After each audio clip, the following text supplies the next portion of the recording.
Have you ever sat down and thought, like, why are we following the systems that we were taught and, like, brainwashed to follow? Like, why was racism, the oppression of black and colored people, why wasn't it not the other way? Why did humans decide that thing? Why do we apply value to one group of people and not the other? Like, why did we do that? That makes no sense. Why are schools following a neurotypical brain? And why was a different kind of brain left out?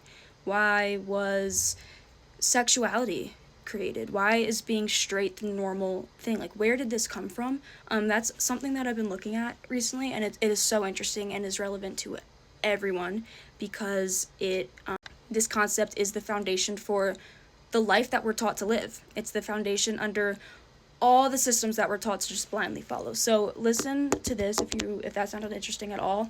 And if it didn't, you should probably just listen because it's good to be aware. Alright, so this is the topic of cultural hegemony, and let me explain to you what that is and what that means.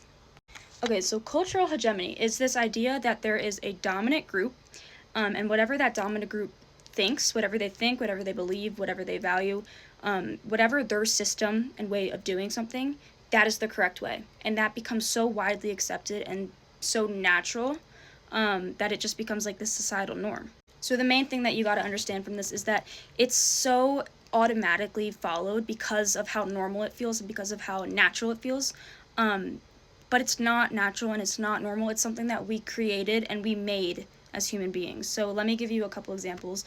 It blew my mind. It might blow yours, it might not. Okay, so the first example I want to talk about is the idea of like neurodevelopment and ways that people think. So there is something called a neurotypical brain, and that is a brain that can think and process and learn relatively quickly.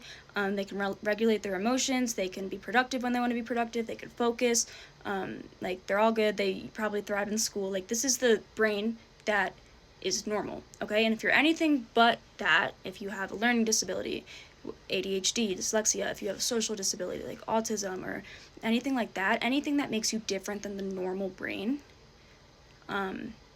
that is cultural hegemony, okay? Like, the neurotypical brain is the dominant group, and the neurodivergent brain is the group that is left behind and left out of the systems that are built around the dominant group. I hope that's making sense.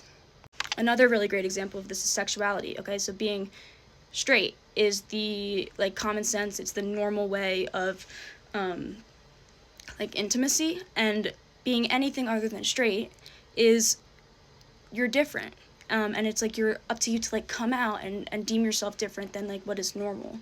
It's really fascinating if you pause, and challenge the things that are normal, because a lot of them aren't, and it's really important to have this skill, right? But yeah, human beings we're really weird.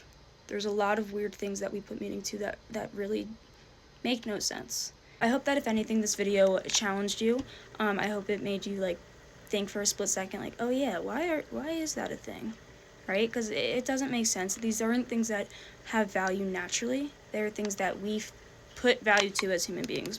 And I really hope that you see now that systems, like, really aren't real. They are just, like, it's a social construct. And I hope that knowing that can kind of, like, level the playing field, right? Remind you that we're all just a human being trying to fit into the really weird fucking world that we built. And I hope that it helps you to start questioning things. Don't just take it as it is, because a lot of it doesn't make sense. But yeah, let me know if you find any other interesting ones.